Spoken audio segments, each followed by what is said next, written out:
Osmanthus wine.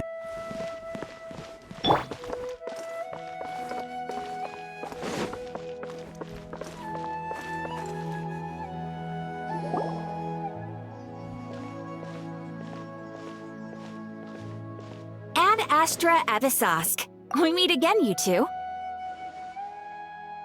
Hi, Catherine. Do you have any commissions for us today? Commissions, huh? Let me think. Oh, how about this? Please attend the Academia's Academic Symposium this afternoon and recite a love poem on stage. Wait, say what now? And if possible, please also use your camera to capture the reaction of the audience upon finishing the poem. Huh? What kind of commission is that? I see. It appears that you're not interested in this commission. In that case, please go to Port Ormos and convince the Eremites there to spend some time volunteering at the local orphanage.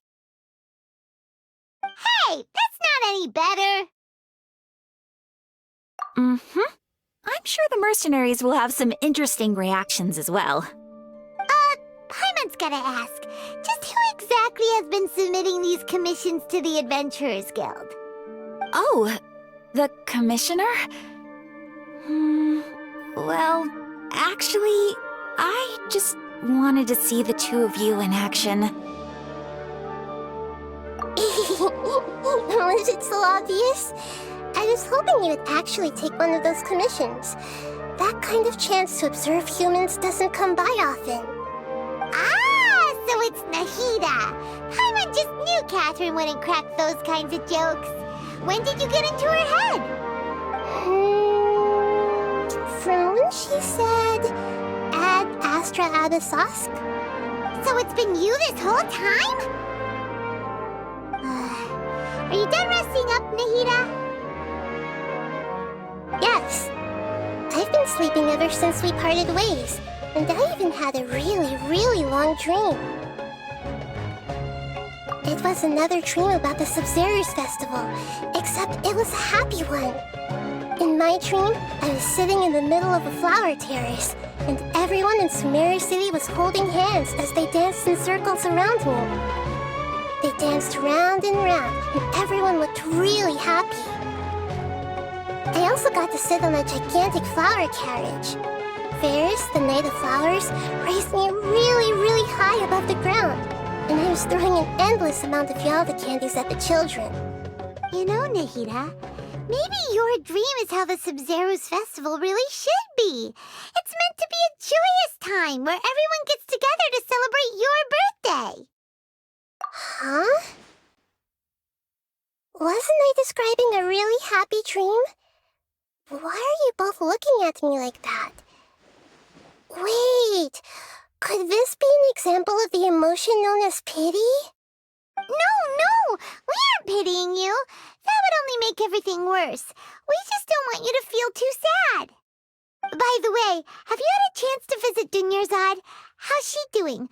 The Homiyanis haven't allowed any visitors after the festival, so we haven't been able to check on her. Yes, I paid her a visit right after I woke up. She was resting at the time. Her condition is stabilized. However, since Elazar is a manifestation of the withering on the human body, we can only cure it by finding a way to take care of Irminsul's own withering. But for the moment, our top focus should still be figuring out what the sages are up to and what they're planning.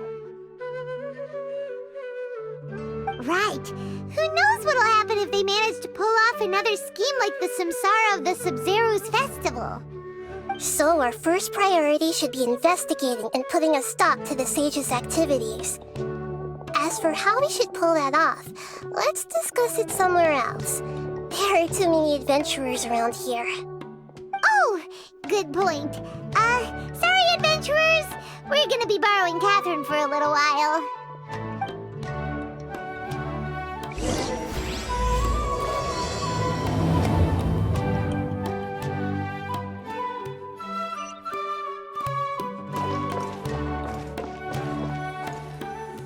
Let's continue our chat here.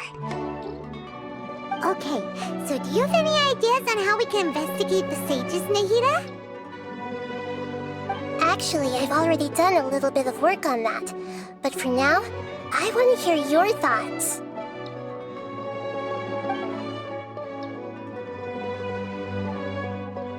I've already tried that, but all the key members of the Academia, even the core of 30 guards, intentionally avoid wearing their Akasha terminals.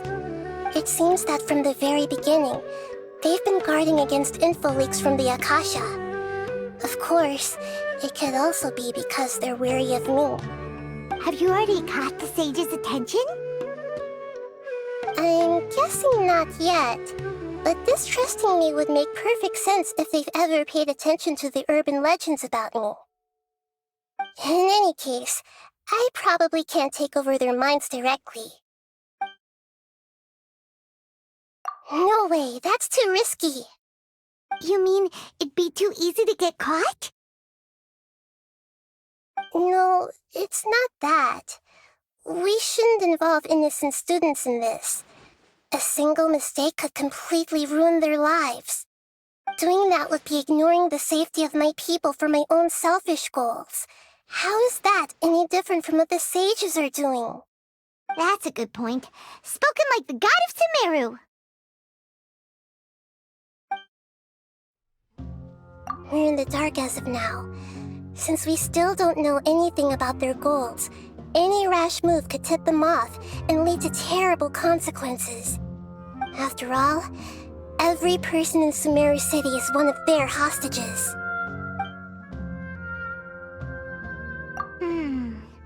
Are we really out of ideas? Nahida, you're super smart, so you already have something in mind, right? Don't keep us in suspense. Spill the beans already! According to a popular theory from the Vahumana Darshan of the Academia, rejecting impractical motions at the beginning of a planning session will give more weight to the actual proposal. Okay, but aren't you the god of wisdom? You don't have to use that kind of gimmick to make us take your ideas seriously.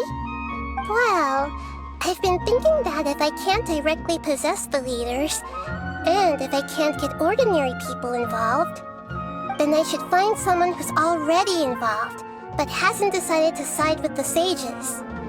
You're saying we should recruit a spy? That does sound like it could work.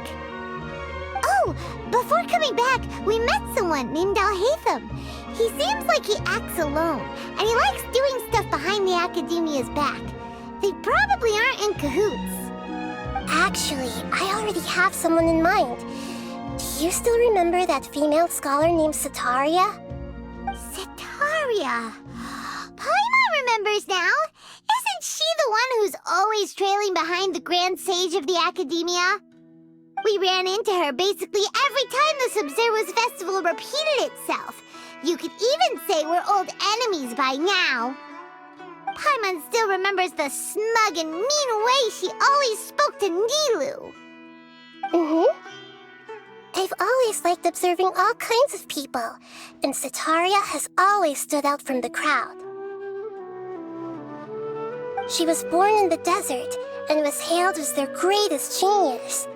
Her academic gifts allowed her special admission into the Academia, and also gave her the opportunity to serve as the sage's assistant. Oh, Paimon didn't know she was from the desert. She must be pretty special then. Paimon feels like most of the desert dwellers around the city are working as mercenaries. The name Setaria means star. When she lived in the desert, she shone like the brightest star in the night sky. Later on, she was chosen by the sun. The star was given a place in the daytime sky to complement the sun's dazzling light. Soon after, the star witnessed the sun scorching the earth, which brought forth many disasters. The star began to waver. Instead of staying beside such a sun, wouldn't it be better to return and light up part of the night sky? But in the end, she couldn't give up the radiance of daytime. To cope with her shame, the star buried her guilt and closed her eyes.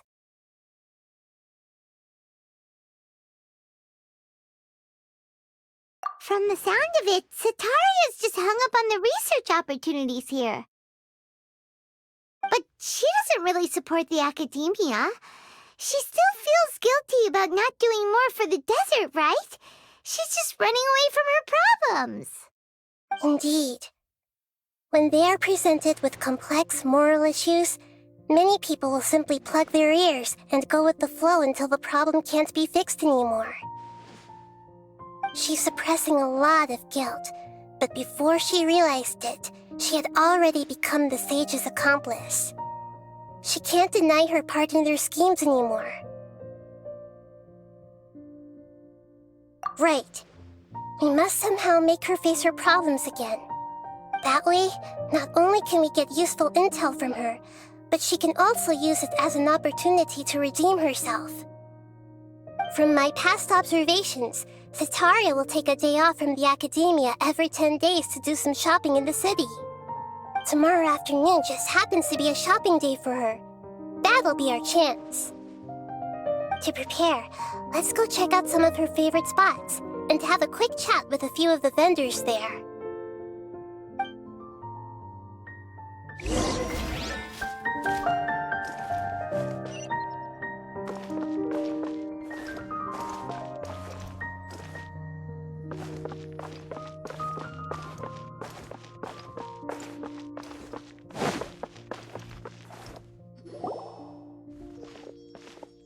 This should be Sataria's favorite fortune-telling spot.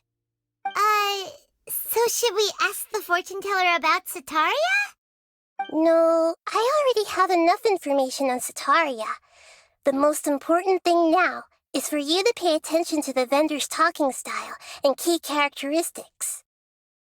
Talking style and key characteristics? My poor lost lambs, have you become troubled over your fates? The divine voice of wisdom often echoes between mine ears. If thou be blessed today by the gods, I may be able to show you the way. Huh? Really? Nahida, you've been whispering things to her? Shh. My friend here has some doubts regarding his future. Can we get a fortune reading for him? Of course, of course. In that case...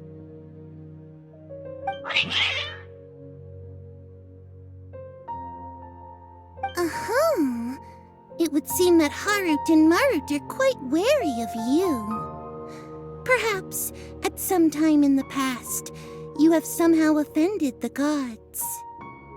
Only mocking the god of Animo, questioning the lord of Geo's financial savviness, and brawling with the god of Electro. Do those count? Oh, nothing. Go on, pick an aspect for her to divine. Health prospects, no problem at all.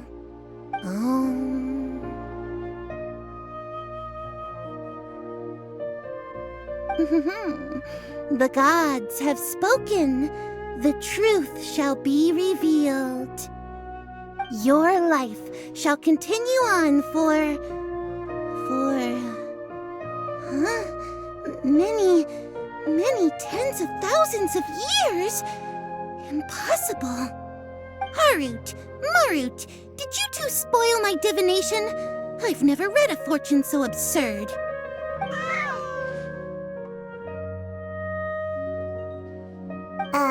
Actually, Paimon thinks this is probably the most accurate fortune-telling you've ever done. I admit that the orientation of today's celestial matrix is, suboptimal. As such, there will be no charge. Is that so? Well, that can't be helped. If you were to bring some food offerings for Harut and Marut on your next visit, perhaps they could help you reverse the wheels of fate.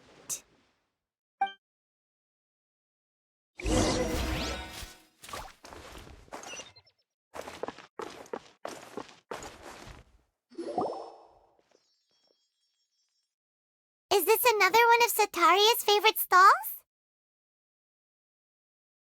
Yep, it belongs to a king. His father helped Sataria a lot when she first moved to Samari City, so she still comes by whenever she has time. When I start talking with him, listen carefully to the details of our conversation. Ah, dear customers!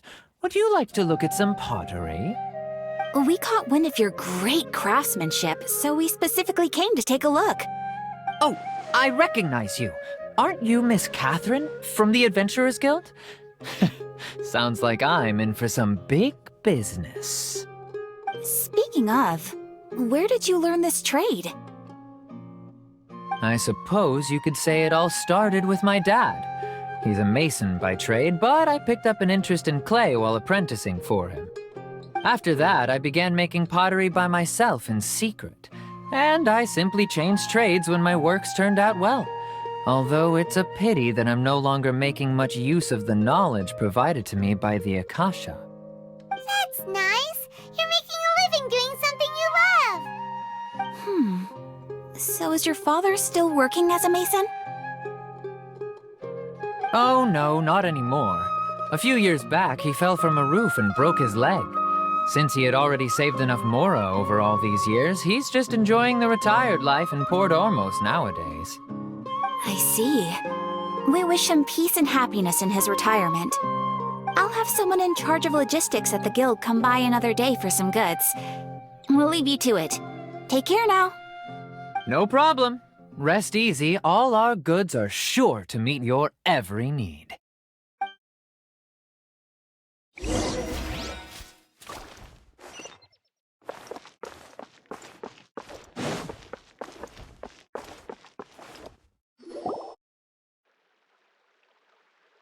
This should be our final stop.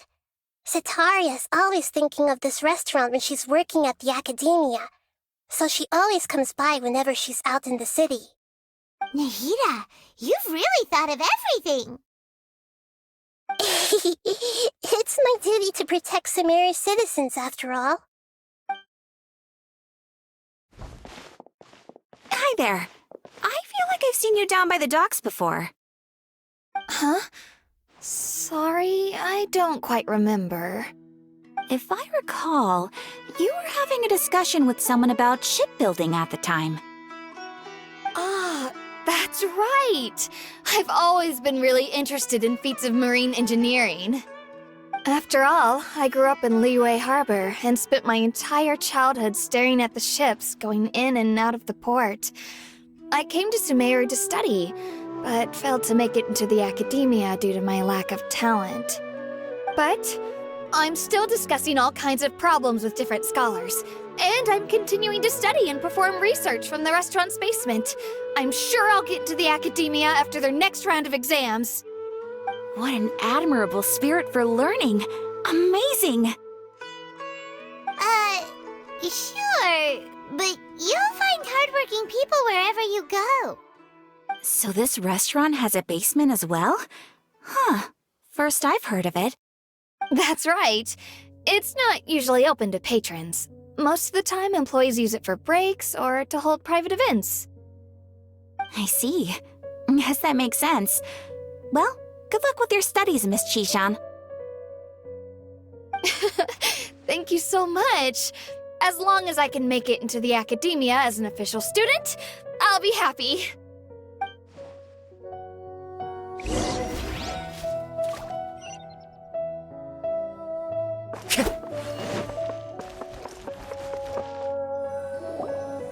So, was that everybody? Mm-hmm. 3 familiar faces should be enough for Sataria. What's the point of all the information we've collected? Nahida, you still haven't told us how you're planning to make Sataria face her problems. Sataria is already used to avoiding her problems, so we must find a way to break through her usual sensibilities. I remember that you mentioned that the Eremites in Port Ormos are all making a fuss about the upcoming resurrection of the Scarlet King. Although it's all just a boatload of nonsense, the fate of her homeland may turn out to be Sataria's soft spot. Oh, Paimon gets it now! You want to to take advantage of the guilt Sataria feels about her homeland. Although she knows she should return home to help the people of the desert, all she's done is conspire with the sages.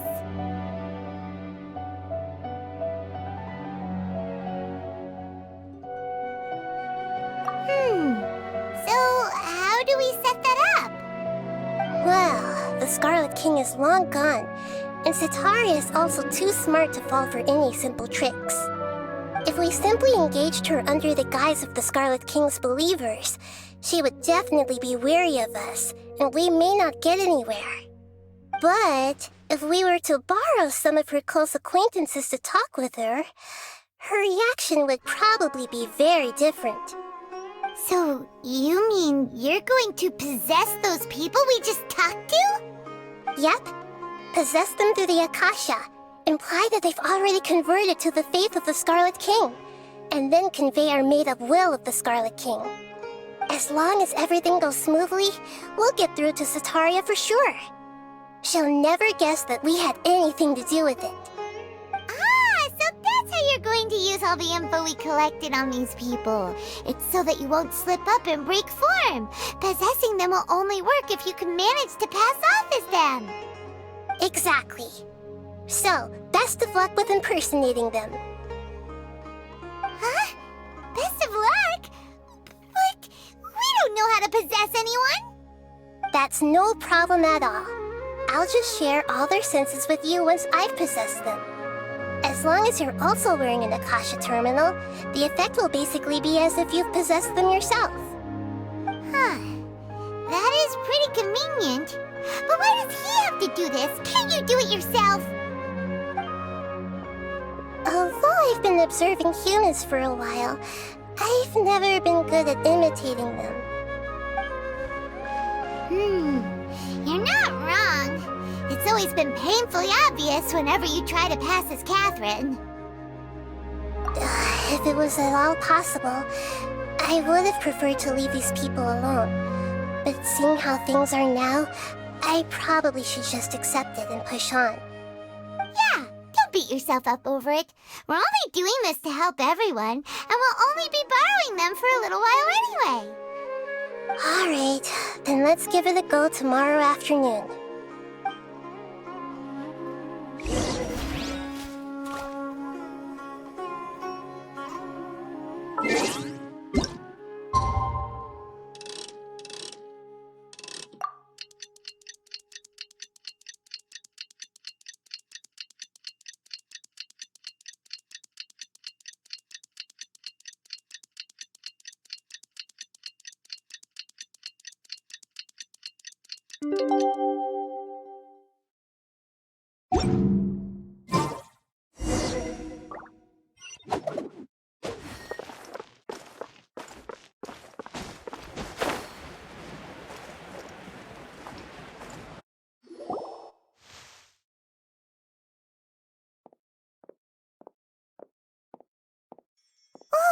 Here she comes! Sataria's here!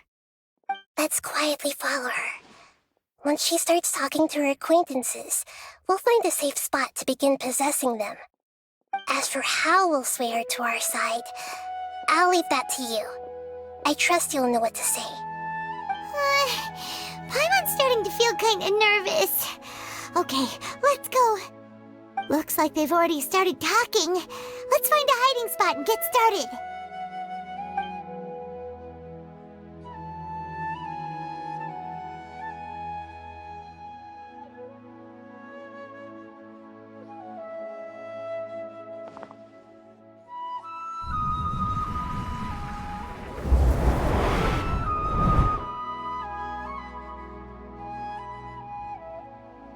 That's right. You really can't force anything when it comes to love. And besides, everyone around me has a very different background and outlook. Are you still listening to me, Nabia? Oh, of course I'm listening. You were talking about troubles with your love life, right? I heard everything you said. Okay then. You just seemed a little distracted for a moment there.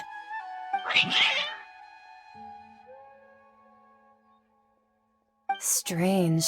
Your cats seem pretty worked up. Is something wrong? I always thought they were quiet, happy kitties. Oh, what are their names again?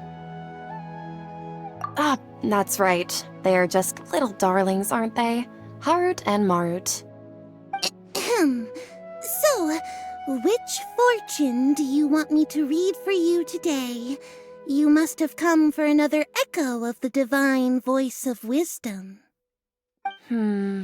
I'd like to get another reading on my love prospects, but to be perfectly honest with you, I feel like I've been a real mess recently.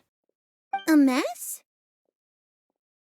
Well, could you do a reading on how long it'll take me to finish my current project at work? I really just want to get it over with. I hear you. No problem at all.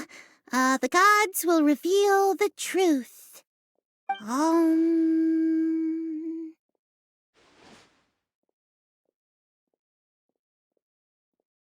The gods are asking, Setaria, why haven't you gone home? Why haven't I gone home? Do the gods really know everything I've been thinking about? Setaria, why don't you just go home?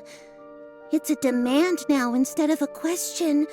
The gods seem to be truly upset. I'm sorry. I know I failed the gods. Please pass on my most sincere apologies and ask for their divine forgiveness. And if I may ask, Nabia, is there a specific god who's speaking to you right now?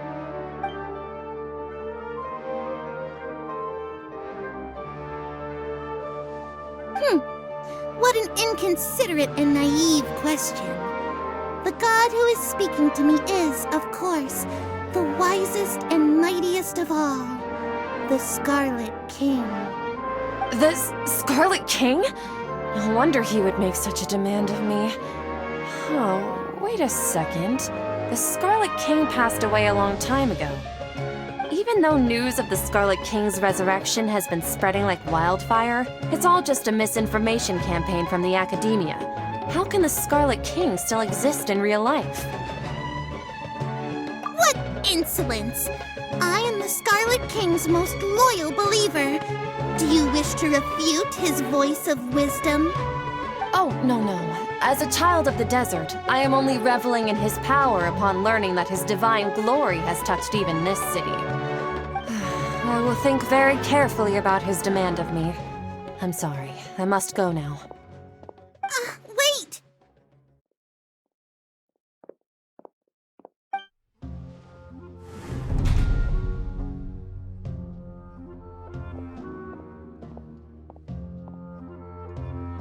Oh, she just ran off in a hurry. She looked pretty upset, too. Well done. Setaria didn't seem to suspect anything amiss. To have something she's been trying desperately to avoid show up out of nowhere and berate her, that must have shaken her to the core. Aw, Nahida, it seems like you understand human emotions really well after all. All I know are some abstract Harabatot theories. And in any case, my time with you has shown a lot of them to be utterly useless. I'm still trying to make sense of everything. Anyway, enough of that. Let's hurry and catch up to Setaria. He's out of games now, right on cue. Let's get ready to possess him right away!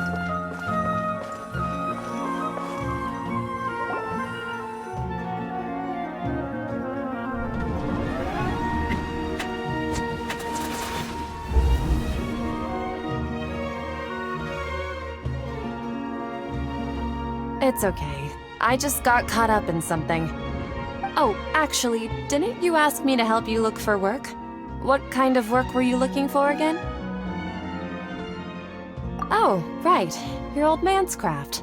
How could I forget? Speaking of, how's he doing? Is he feeling any better? Oh, that's good to hear. I have been thinking a lot about him. If I could get some more time off, I'd love to pay him a visit. Actually, while we're talking about him, is he still living in Port Ormos? Yeah, he's been retired there for a while. If you could find the time, please write him a letter. Please pass on that recently, faith in the Scarlet King has taken root in Port Ormos and has begun to spread across Sumeru. He has a quick temper and has always been a devout follower of the Dendro Archon. I don't want him to get into a fight with those Scarlet King believers because of a difference in beliefs. Oh? So who are you siding with in all of this? The Academia or the Scarlet King? I'm so jealous of you. You were born a child of the desert. Yet you chose to betray the Scarlet King, and now you spend all your time with those crooks from the Academia. Akeem, you don't mean you've also become a believer of the Scarlet King? What's so strange about becoming a believer of the wise Scarlet King? In fact, aren't you the strange one? The one who still can't pick a side? Can't pick a side? Me? Whoa! Paimon had no idea you'd be so good at this! You really zeroed in on the issue and put it right in front of her. It might feel a bit overwhelming for Setaria. But once everything is over, I'll be sure to pay her a visit to her mind and explain everything. Anyway, let's keep going.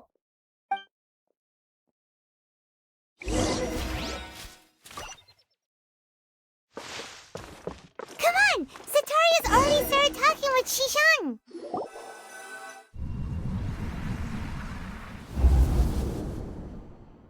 So, Shishan, have you noticed anything weird in the city lately? Like, as if someone was trying to preach to you about something? Oh, right. Speaking of strange things, I celebrated the Sub-Zerus festival so many times that I lost count. That was really weird. Wait, how could you be aware of that? That should be impossible. Nothing in the report indicated anything like that. Are you still failing to realize that the Academia's lowly tricks could never deceive all of Sumeru's citizens? Shishan, don't tell me that you've converted to the Scarlet King as well! What an absurd question. You make it sound like I should be ashamed for becoming a believer of the Scarlet King. In reality, shouldn't you be the one who is ashamed? You, who worked side by side with the Academia and treated people as nothing more than experimental subjects? Please, please stop! Even now, Setaria's still trying to run from her problems. She can no longer justify everything to herself. Hey, she's trying to talk to the guards! What should we do? This is the most important part of all. Quick, get ready. Mercenary, you're a member of the Corps of 30, correct? Please help me pass a message to the Matcha right away. The situation in the city is getting out of control. Please, try to remain calm, miss. Tell me what's happening in the city. Heretics are infiltrating the city, and they've already converted many residents to their side. Heretics? What kind of heresy are you talking about? The Scarlet King! Many people I know have suddenly started believing in him, but he's long dead. It's impossible. Miss Setaria, nothing is impossible. You know my name? The Scarlet King is immortal, and all who defy him will one day pay the price. You must face the truth, Setaria. You tread a treacherous path, and the longer you ignore it, the tighter the Academia's grasp on you will become, and the deeper you will be ensnared. Child of the Scarlet King, never forget that the desert that belongs to you lies elsewhere. What's so strange about becoming a believer of the wise Scarlet King? In fact, aren't you the strange one? The one who still can't pick a side? What an absurd question. You make it sound like I should be ashamed for becoming a believer of the Scarlet King. Setaria, why haven't you gone home?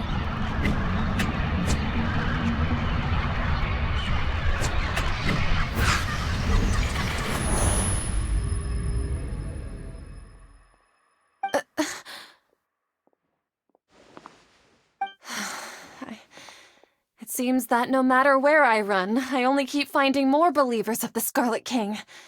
I have to say, this is a familiar feeling. I've also been running from my guilt this whole time. Guilt over my part in the sage's plans, and from ignoring the letters from the children of my homeland. But no matter how much I may try to ignore or get rid of it, my guilt always comes back. You won't necessarily lose your research opportunities by facing the truth. Besides, did you really want to conduct your research while carrying such heavy feelings of guilt? How do you know me so well? Are you truly just a believer of the Scarlet King? Or are you the god himself? That's not important. The important thing is to pass judgment on the academia and its sages, and to correct their mistakes. If you could provide some assistance in this matter, perhaps it could serve as a form of atonement. I've actually never believed in the gods, but I've always believed in serendipity. Your appearance must be a fated opportunity for me to get out of this wretched situation. Please tell me, what can I do for you? How much do you know about the sage's current activities? I was just one of the designers for the massed dream harvest scheme, which is what happened around the Sub-Zeru's festival. But I know very little about the full scope of the overall project. I'd assume that only staff with the highest clearance would have access to those confidential documents. I've just been working to meet the Grand Sage's specified requirements. However, there's something that's been really bothering me. I heard that a scholar who was previously expelled has returned to the city, and even the sages are still quite wary of him. To fight against the academia, we will need to figure out the nature and the purpose of their work. Is there a way for us to get access to the confidential documents you mentioned? It should be possible if we're willing to take some risks. After all, I'm an assistant to the Grand Sage, and I've been working on many tasks outside of the project. One thing, though, I won't be able to transfer the documents to you through the Akasha once I get my hands on them. The sages have always closely monitored all activities within the Akasha. Let me see. Let's use the most primitive method. Send someone to pick up the documents tomorrow evening at the Academia entrance. The academia entrance. Wouldn't that be too conspicuous? Don't worry about that. I assure you, this won't be a trap. I'm only suggesting this location because it'll draw more scrutiny for me to leave the Academia again. It'll be safest for me to distract the guards long enough to hand you the documents. All right, I trust you. So, if I were to successfully complete this task, would it mean I've atoned for my wrongdoings? That'll depend on the judgment of the Dendro Archon. The Dendro Archon. That's right. Her people are the ones we have endangered. As the god of wisdom, she's also the one responsible for judging and guiding the scholars. Maybe it's time for me to find a god to believe in. Just as Nahida predicted, we've managed to bring Sataria to our side! The Traveler's execution was ingenious. He's the one who deserves all the praise.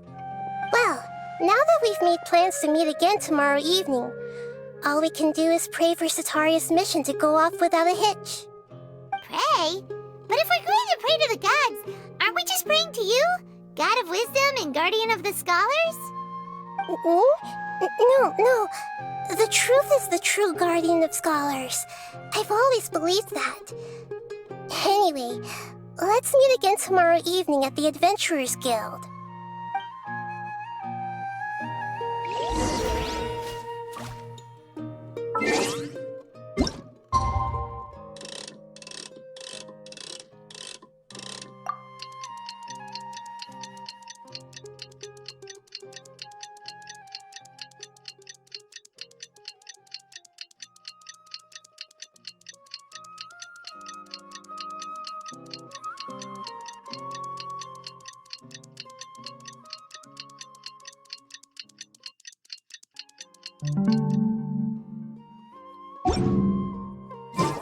Wherever in this world I roam, I carry memories of my home. This blade, it is the last link I have to the land of my birth.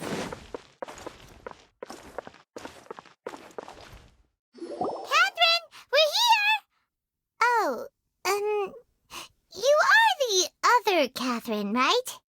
That's right. I suppose I'm the other Catherine in your mind. Shh! We're on a secret mission tonight, so we need to protect Catherine's identity.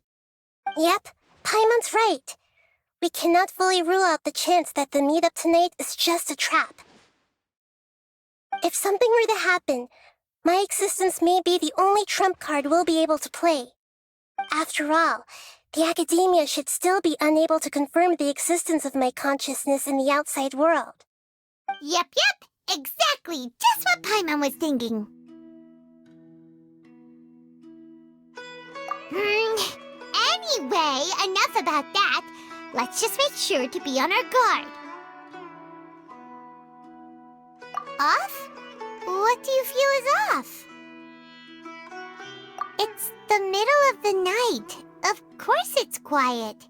You're not getting paranoid, are you? No, I think he's right. It really is a lot quieter than usual. If you look around, there seems to be fewer people on the streets. I'm not sure if this is the case for the entire city, though. Huh. Maybe it's just a coincidence.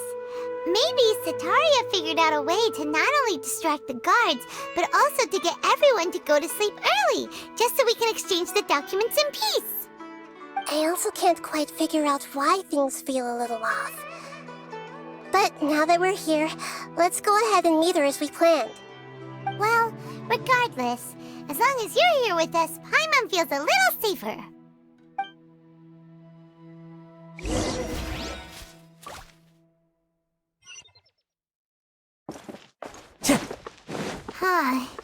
There really aren't many people out right now. Let's hope it'll be this quiet in front of the academia, and that Sataria managed to distract all the guards.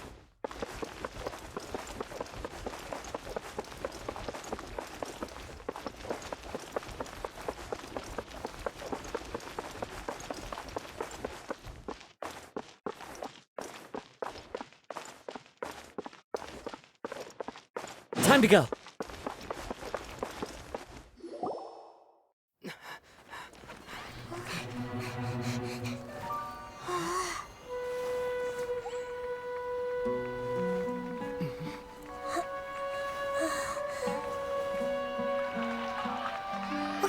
What are all these people doing here at this hour of the night? Ah, the triumphant hero returns at last. And to a rather spectacular welcome, even if I do say so myself. You're the outcast, expelled from the academia. Indeed I am. Although these days they tend to call me the Doctor.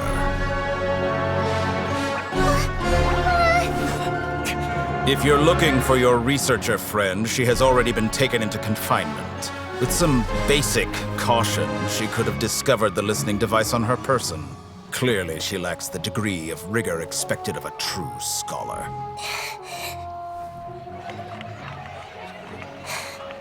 The people of Sumeru City.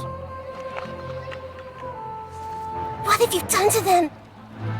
I simply made some minor adjustments to their Akasha terminals. Now they can deposit information directly into the subconscious.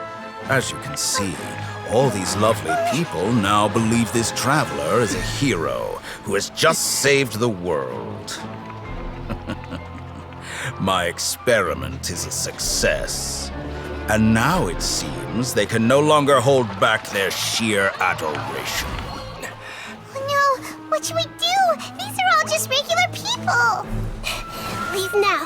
You need to get out of here. What? That guy's a Fatui Harbinger! We can't just leave you here!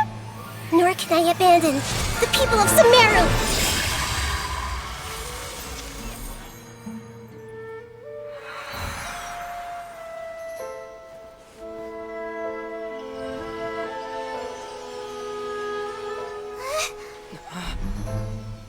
Don't worry.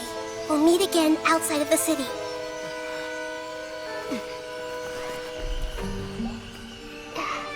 I see.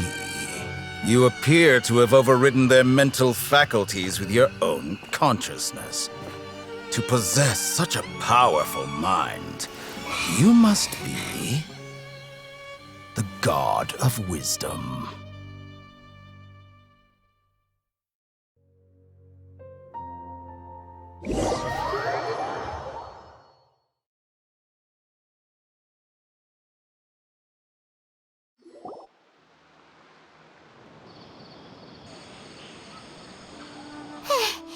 This should be far enough. Whew. Paimon needs to catch her breath first. Is Nahida going to be okay? We only made it out because of her. Paimon wasn't counting on running into a new Harbinger here, let alone such a high-ranking one. That guy was number 2. So scary. He called himself the Doctor. Remember, Tainari told us about him. Sataria did say that someone who once got expelled from the academia came back recently. And that even the sages are wary of him. Yep, sounds like she must have been talking about the Doctor. Yeah, now that the Doctor's in the picture, we're no longer just dealing with the academia. They're in cahoots with the Fatui. But what are the Fatui after this time? Another Gnosis? Yeah, things would be a lot easier with Nahida's help. Nahida said we'll meet again outside of the city. But we can't just keep waiting around, right? You mean... Oh, right! Wasn't he invited by the sages to work on some project when we were staying with him in the Vidia Forest? That has to be the same project. Even though he turned it down at the time, he might still know something. There's no time to lose. Let's go to Gandharvaville.